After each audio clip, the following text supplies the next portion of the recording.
Great. Welcome back to the House Healthcare Committee. Our last testimony for the today will be with Marilyn Cargill, who is the Vice President of Financial Aid Services, Marketing and Research for the Vermont Student Assistance Corporation.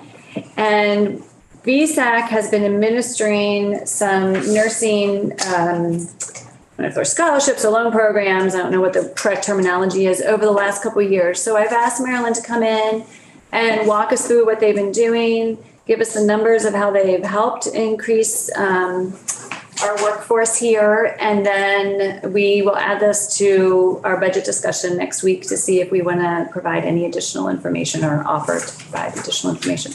So Marilyn, if you can introduce yourself, and then I don't know if you're planning to share your screen or if we'll just look on our iPads, whatever's, if you can share, that would be great for anyone who might be watching on YouTube. Perfect. So my name is Marilyn Cargill. I'm the Vice President of Financial Aid Services, Marketing, Research, and Public Affairs for Vermont Student Assistance Corporation. And thank you for inviting me to talk about the forgivable loan programs that we are running for healthcare. So let me start by sharing my screen. And just let me know if you can see that. Yes, we're good. All right. You have now become very tiny on my screen. So, Lori, if someone raises their hand, if you would let me know, that would be absolutely great. Yes. Thank you so much. All right. So let me start by talking about the three programs that VSAC was asked to administer on behalf of healthcare for workforce. And the first one is the Vermont Nursing Forgivable Loan Incentive Program. This program has actually been around for over 20 years now. And the legislature greatly expanded it in the fall of 20. I think it was in a special session. Yep. We ran the program in the spring of 21 for the first time. And then it was modified again in the spring of 21 by the legislature, and we have been running the program for the 21-22 school year and now the 22-23 school year that we're currently in. The second program that we were asked to run was created in the spring of 22 by the legislature. It is the Nurse Faculty Forgivable Loan Incentive Program. And this program has $500,000 in it. It was created to try to increase the number of nurse faculty we have to actually teach nursing courses. And the original source of funding for this program was identified as ARPA funds. And as some of you may know, it was determined that ARPA funds really can't be used for forgivable loans because the program needs to be completely done, including all loans being repaid if they have to be repaid within the next 2 or 3 years. And if any of these loans are not met with work obligation, it would be really impossible for students to pay them back as quickly as they would need to. So the legislature and Joint Fiscal has found a different source of funding for this program, which will allow it to move forward as a forgivable loan. So this program is being worked on right now by the Department of Health and VSAC, and we expect that this will be ready for students to apply to this spring for courses that start over the summer and in the fall.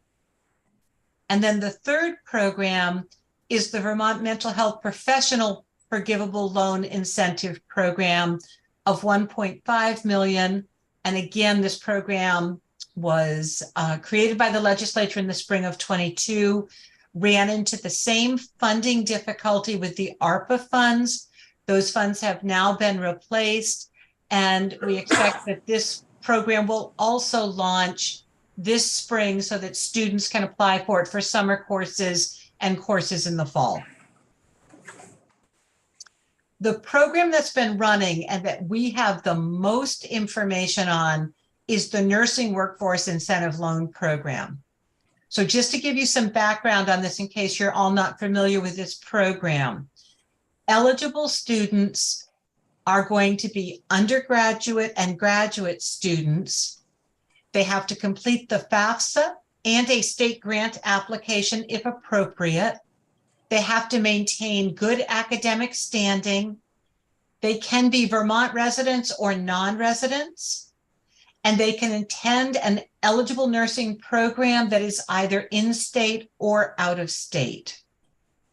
The legislature also prioritized the order that they wanted students to be funded, with licensed practical nursing being the highest priority, associate degrees in nursing being the second highest, followed by bachelor's degrees in nursing, and last, graduate nursing programs. And students attending Vermont institutions are given priority over students who are attending out-of-state institutions. Okay, hold on, Marilyn, we have one question.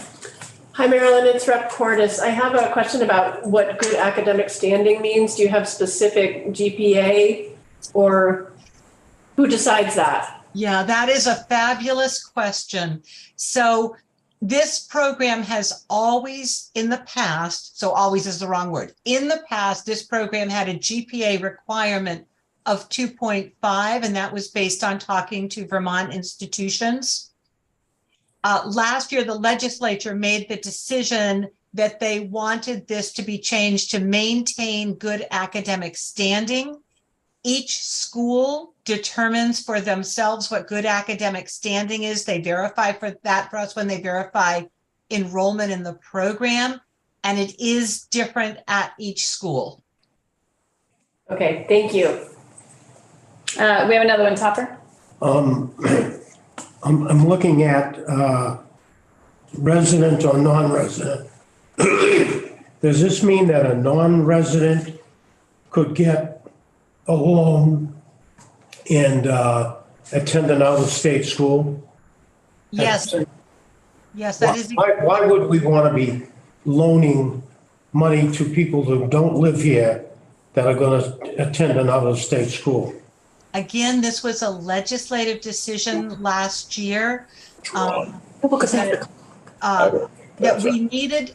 And when I sat through the discussion, my takeaway from it was that the legislative body felt that we needed nurses badly enough that as long as a student was willing to sign a promissory note that they would work in Vermont following graduation as a nurse, we really did not care if it was someone from New Hampshire who had trained at a New Hampshire nursing school. If they were a licensed nurse and were obligating themselves to work in Vermont, that was still a nurse that we needed and wanted. And there was capacity issues. We only have so many nursing programs. So we don't want to limit ourselves to only people going to our programs because they're not allowed. Because we don't have. No, I'm not talking about that. I'm talking about an out-of-state individual who doesn't live here. Yeah. Right. Loan money to them to go to an out-of-state. Right, because, so a couple of reasons, I'll summarize. So we don't have enough spaces for all the people who want to go to nursing school here. We don't have enough space for them in the nursing programs in the schools. Mm-hmm. So if we can have someone from New Hampshire, will go to a New Hampshire school, but then sign a promissory note that they will work in Vermont, that is why we allowed this to happen. So they will come here to work once they finish their schooling. Follow I'm sorry? up. Follow up. Do you remember, Marilyn, how It long? was either 1 or 2 years. Yeah. Let me just move to Hold the on, next. I'm sorry, hold on. Let's let Marilyn answer and then we'll go to Nolan. So the question of how long a student must agree to work in Vermont following licensure 1 year for each year of scholarship receipt. It was a very detailed policy discussion that I remember from us doing this last year. Yeah, I don't care where they go to school as long as they work here. right. We need them in Vermont. Okay, Marilyn, thank you. You can keep going. Perfect, thank you. So nursing students, the size of these scholarships, they receive full tuition at a Vermont public institution. So VTC, Castleton, and UVM all have nursing programs, and they're all differently priced. So they would receive full tuition at each of those institutions. And nursing students receive up to the UVM tuition at a Vermont private institution or out-of-state institution, not to exceed the actual tuition. Awarded students sign a promissory note obligating them to work in Vermont in a nursing position following licensure. They do agree to work, as I said, 1 year for each year that they receive the scholarship, and they can receive this scholarship depending on which program they're in. As you know, an LPN is a 1-year program. There are 2-year RNs, there are 4-year RNs, and then there's graduate students. So a 4-year RN could potentially receive this scholarship for 3 or 4 years in a row. As long as we have funding and they meet the requirement of the scholarship, we would, of the forgivable loan, we would award them. Okay. All right, so let's talk a little bit about some of the outcomes that we're seeing. So keeping in mind that for a person who even received the funding in the 21-22 school year, we probably haven't seen them complete a year of work yet, right? So they would have finished that year of school if they even happen to be a senior or an LPN student, and they would be just completing, or they're actually not even complete. They're 3/4 of the way through their first year of work, assuming they got their job as soon as they graduated last spring. So these numbers represent people that are before the 2021 school year for the most part. 85% of the recipients in this program meet their work obligation. So this program is highly successful in encouraging Vermont nurses to stay in Vermont and work.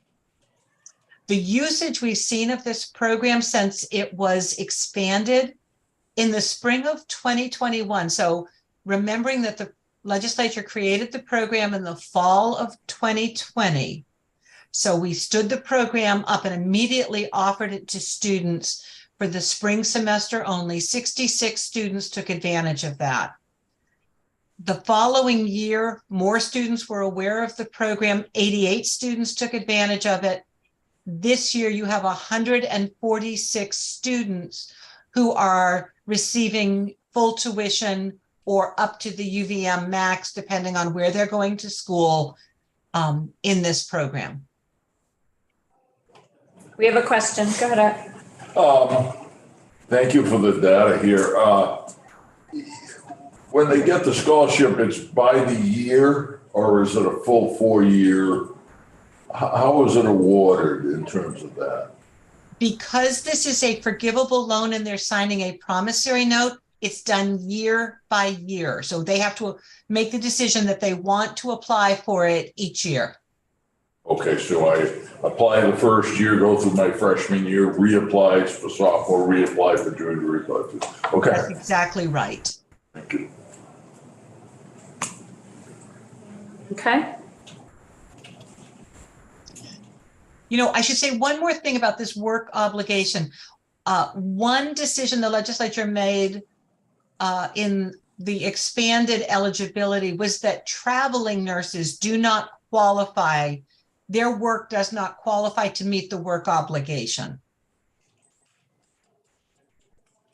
So can I, Marilyn, sorry, I'm going to ask you a question because I'm jumping ahead and see that it's not in here.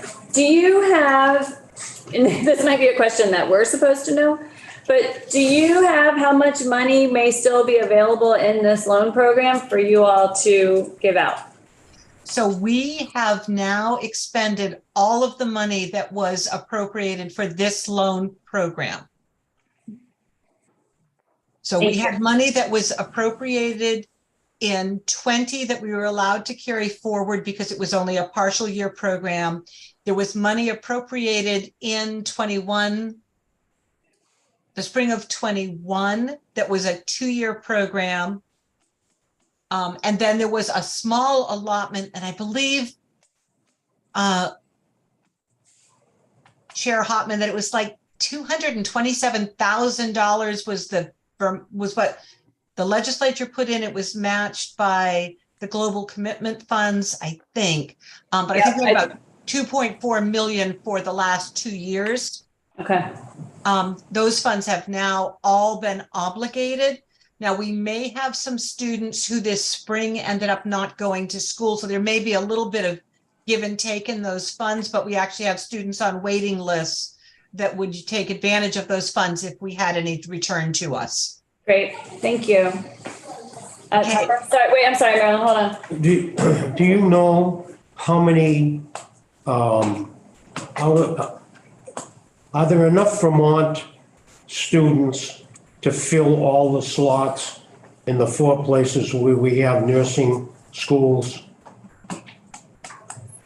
I don't know the answer to that. I think that's a better question for the schools themselves. I believe all of them have a mix of Vermont and out-of-state students in those programs.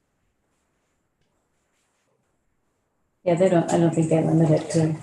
I don't think they do, but I'm talking about the ones that we're giving the scholarships to, Oh, so the or the one, loans rather. right, so the ones we're giving the loans to, again, because we don't have that requirement that they have to go to school here, because there may not Well, be a that's okay if space they go for them. outside. Right, yeah, I don't care if they go outside.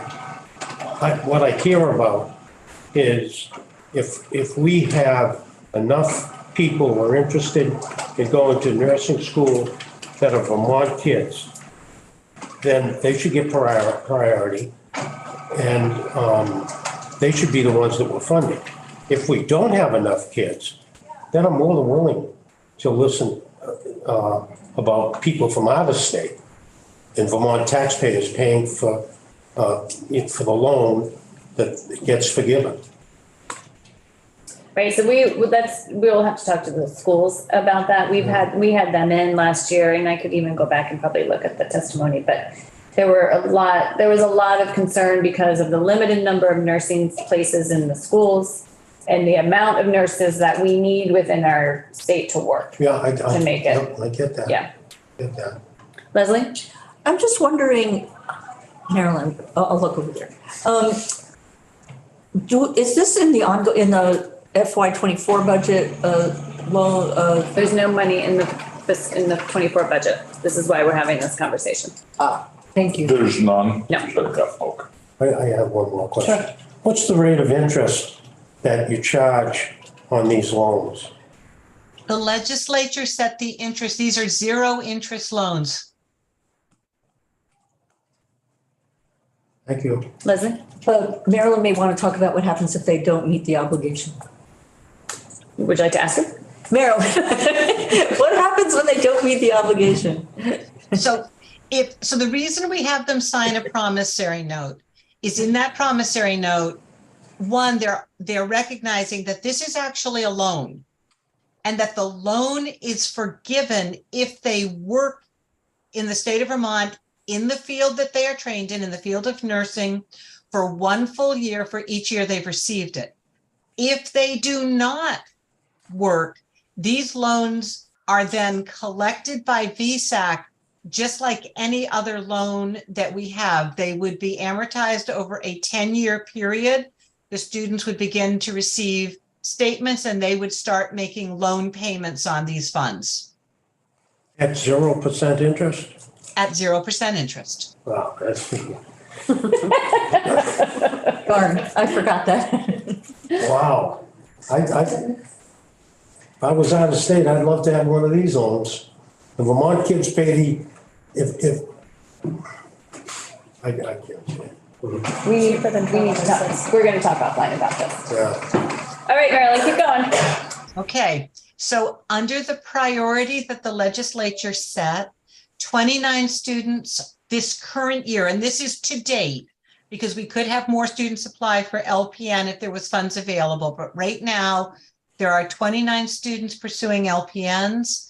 104 students are either in associate or bachelor RN programs, and 13 students are in the graduate programs. Great.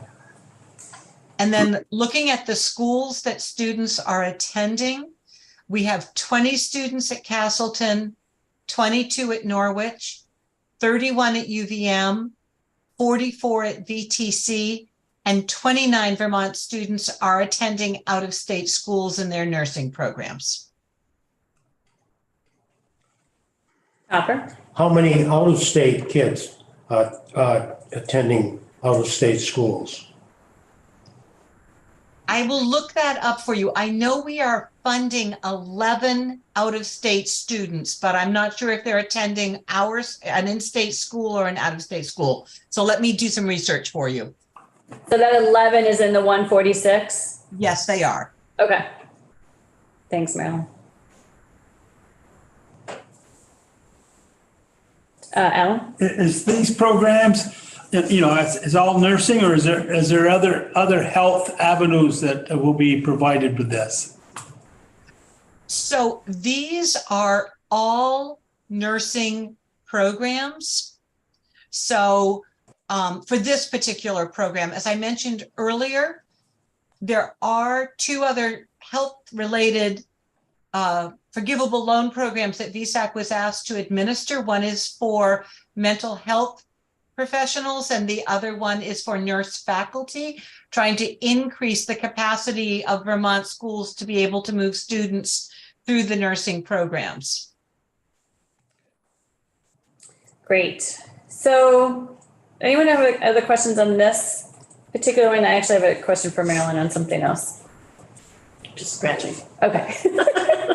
So Marilyn, we had reached out to Vermont Department of Health with some questions.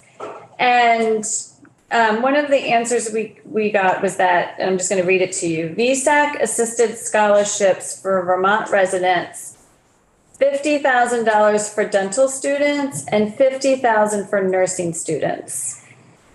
I believe this is in the budget, the 24 budget, Nolan? Yeah, I think this is base budget. Base budget. So can you tell us anything about these programs? Sure. So remember I said that the nursing program has been around for almost 20 years? Mm-hmm. For 18 or 17 of those years, it was a $50,000 a year program. The entire program was $50,000. Okay. And the maximum award was anywhere between $4,000 and $6,000 in a given year. And it was in 2020 when the fall of 2020, the legislature put more money in the program and we moved it to full tuition. Okay, so I may have misspoken, and Nolan, you can help me here maybe, when I said there is no money in the budget for this. There is a $100,000 base budget. That's what I'm seeing now. Okay. Right. And the dental, I'm sorry, I think I may have not answered your question fully, if you don't mind if I finish. Oh, please go. Thank you. The dental program has never stopped. So that's always been 50,000, and that normally funds one or two dentists each year. Oh. So for their full cost of their program? No, it's not covering their full cost of the program. Department of Health will determine, based on the number of applicants that we have for the program, how they want to divide that money amongst the applicants. But that does come through you. You administer the program. Yes. Okay. And so if we were to put a budget request in for more money, and if that was to pass in the budget, you would be able to continue moving the money, doing this program. Absolutely. So this program already exists. Right. Students are already familiar with it. They're applying for it. I think in some ways you've achieved exactly what you were looking for. You've got students across the state using the program. They're going to all of your Vermont institutions. We're leveraging out-of-state schools that also offer nursing programs. So pretty much every category you were trying to prioritize is actually occurring. Yeah. Having money in the program exists. There's nothing more for VSAC to do except let the program run. And of course, collect on those loans if students end up not meeting their work obligations. I don't want to sound like there's no work for VSAC, but we would be, we are very willing and very able to continue administering this program. Great. Tupper? Was there any Vermont kid that was eligible refused the loan? Meaning they did not provide the loan. The student didn't refuse the loan. VSAC didn't fund the loan. Right. Okay. Right, so you're just asking me, are there any of the students that we may have received later in the application cycle that we were unable to fund because we don't have any more money? I think that's the question you're asking me. I think believe, that can be, yes, I believe that right now we have students on a waiting list for Vermont funding. student, Vermont kids? I believe so. Okay, but with loan people to out-of-state kids. Is that correct? Yep, the 11 students that applied last fall when we had funding were funded. We have students that are applying now when all funds have been committed. That's why they're on a wait list, because there's no money. When they applied, there was no money to give them because we don't have any more money in it. Yeah, I know what you're saying, Lori, but I guess I'm gonna do it in one sentence. If a Vermont kid in that first round was eligible and was refused, Do you have, every Vermont kid got the loan. There And- were and apply. no students who completed their application process in that first round when we funded out-of-state students who was refused an award. As the fall continued, we continue to keep, this is a rolling application. We will continue to accept applications and award them until all funds have been committed.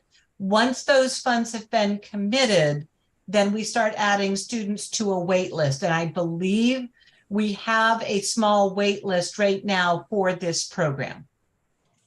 But to So- your point, in the fall, there were no Vermont students that were denied aid that completed their application and met the eligibility criteria. Marilyn, could you find out for us how many people are on the waiting list? Yeah, I can do that. And remind me again, I know you probably said this 3 times. How much money per application is awarded, or how does that? So it's full tuition. So if you are attending one of our Vermont public institutions, it's the full nursing tuition at UVM, the full nursing tuition at Castleton or VTC. And the LPN program is actually a more expensive program in a single year because it's only a 1-year program and it actually runs for 12 or 13 months. So that program is actually slightly more expensive than the 9-month freshman, sophomore, junior, and senior year of a BS in nursing, if that makes sense to you. So the 4-year cost of that program is much more, but the individual 1-year cost for the 2- and 4-year programs is less than the LPN program. So, I'm sorry, go ahead. If a student is attending a private institution or an out-of-state institution, we cap their eligibility at the UVM nursing tuition level. Great, I do remember that. Thank you. So when you look at the numbers for people on the waiting list, could you also tell us, if possible, how many are Vermonters and how many are not Vermonters? And can you tell if they're on a waiting list? I don't know if they've already filled out an application. I'm trying to get to, of the people still on the waiting list, how much money would be needed for them to take advantage of this? Would you have that? Yeah, I don't have it off the top of my head, Okay, but I can certainly get that. great. Thank you so much. Any other questions? I got one more. Go ahead. If you could, excuse me, do Vermont kids get priority? Marilyn, did you hear that? Do Vermont No. kids get priority? I'm running through my head. I think the only priorities that the legislature created was the priority of the order of LPN, associate, bachelor RNs, and then graduate students, and in-state schools get priority. There was not a priority that the legislature established for Vermont residents. Thank Sorry. you. I'm going to give an example about why, yes, I support Vermont students, but why I think to Lori's point about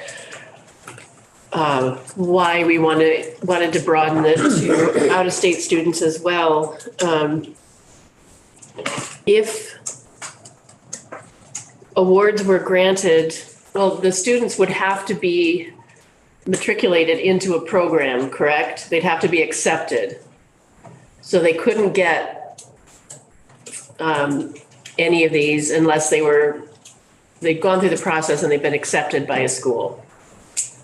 That's correct. And when we verify enrollment, they're verifying that these students are actually enrolled in a nursing program. That is the bar they have to be in order to have these funds dispersed. There could be a whole bunch of other students that can't get into a Vermont nursing school because we've had a chronic shortage of available slots for students because there's a problem with how much pay clinical instructors get. They can make more money in the hospital.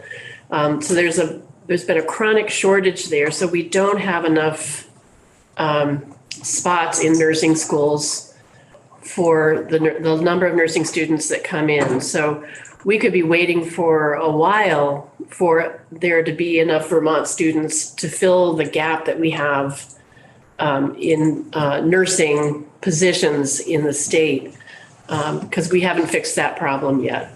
So why don't we just send them out of state then? Let them go out of state. We want them working in Vermont. Well, they're gonna come to Vermont. How? Well, after they get out of school. Right. So that's back to my point of we don't have enough room for nursing students in Vermont right now because of this problem. So I You want, mean the schools don't have enough slots? Right. because they don't have enough staff, Right. to do because it? they don't Okay. make a living wage. So I Yeah. want nursing students from anywhere to come work in Vermont. And I'd like to be able to help them get here. I do too. But I want the Vermont kids first. So if a Vermont kid is eligible and they can't get into, because of the staffing thing, in the Vermont nursing schools, then send them to a nursing school out of state. And then they come back here and work. That's hard for a lot of these nursing students are single parents with families that can't. Well, I don't know that. I don't know what the demographic. They are. I know them personally. They can't. We've heard a lot of We this. can't get them to leave their homes and their support systems to travel out of state to go to school. I could see having a Well, that's okay. Someone's gonna have. staggered tree that we provided first to all of the eligible Vermonters, but then open it up. So let's see what's on the waiting list, and see if, what we can move forward with this. So Marilyn, I apologize. Can we have it Monday? I'm sorry. Your data. We have I will do my absolute best to get this to you by Monday. Yes. Monday, and we really need it by Tuesday morning. We're gonna start, actually Tuesday afternoon. Let's do that. I'll give you as much time as I can, but Tuesday afternoon and Wednesday, we will have our committee discussion on what we're gonna put forth in the budget. So to have that data by then would be extremely helpful. I think that's fine. I'll get it to you as soon as we have it. Okay, great, thank you. Leslie? This is not a question for Marilyn, so it's a question for you. Okay, so we'll hold off on that. So then Marilyn, obviously, we're gonna want you back next year when the other two programs are up and running and hopefully get some data on that as well. And thank you so much for one, coming on extremely short notice, and two, for administering this fantastic program. Thank you so much for having me. If you have any other questions, you certainly know where to find me, and I'm always happy to come back if you need me. Great, thank you. Have a great weekend. Thank you. Bye all. Leslie? So there's $2 million of ARPA funds that didn't get spent, and I'm wondering what happens to that? Where's the $2 million of ARPA funds? That we allocated to the nursing schools, that we didn't get allocated? So that from S11? Yeah. Yeah, I'm pretty sure most of that now is getting out the door, or it's close to getting out. Okay, so then I'm confused about what Marilyn said, that, Well, so on her presentation, on slide 2, there's 500,000 for the nurse faculty forgivable loan incentive program and 1.5 million for the Vermont mental health professional forgivable loan. Yeah. So they are going to, if you'll see, both of them are going to launch this fall. So they were, even with ARPA funds. so they were able to move the money around Yeah, I get that. and have the money available, and they will kick off the program in the fall. So they found other sources of money for those programs, right? Is that that was my understanding of what you said. So the ARPA funds could not be used, Yep. so they swapped money around. Yep. I don't know the mechanics, I don't know if no one knows the mechanics, so the programs will launch. Right, and then what happens to the ARPA funds that didn't get spent on this loan? Is my- So they swapped it around that they were able to use the ARPA funds for something else and give this money every year. Okay, so we don't know what I'm they, in the process of trying to find that out. So all we have to do, all we have well, that's to what do I'm curious about is is, reach out to Commerce. Okay. And I've already been over all of this with them. okay, Everything that we allocated in S11 is moving in some form. The programs are being funded. Where the money is coming from, if it's one or the other, I don't know. yeah. I mean, I was just wondering if it's going to be spent on something else, ARPA-ish, where does it go? That was just my curiosity. Yeah. So, next week, we will have for everyone on Tuesday, this in some form, filled out with everything we've heard. And we will be, I'm not sure if we have testimony, but we will be going through each one, talking through them as a committee, putting our priorities on the table in order to provide to appropriations what we want to put forth as what we feel is the most important way to use money to support our values and our healthcare system. It won't be an easy discussion because we have to make priorities, and we do have to prioritize. But again, it's why we're here. So the other thing though is we've heard our testimony. So there's no more time to actually go get more testimony. So we're gonna have to make our decisions with what we've heard to date. Okay? So if you think of things and you're like, oh, I really want to hear about that, or I want to hear about that, send it to me because we can probably do one-off emails to appropriate people to get specific questions answered. Sorry. There's an important issue around the over-the-counter and pharmacy meds that I've been Yes, digging into. we will have that testimony. I knew there was something we were doing Tuesday. We Okay. are having Diva come back in on Tuesday. And They will Jeff. talk about that. We have Jeff, we have Mike Fisher to talk Okay. about that piece and to provide some more information on the dental stuff. Okay, something my PBM bill would fix. We're not taking We're not doing that now. I don't even know how to spell PBM, let alone take up the bill by Wednesday. All right, everyone sorry, Leslie. Sorry, I really appreciate the work that you guys are thinking about and putting together a grid for us, and just wondering when you're thinking about it, so I can think about it too, when I can sort of, it would be hard to see it on, right, like an hour before we have to make a decision. So we will hopefully have it to you Monday.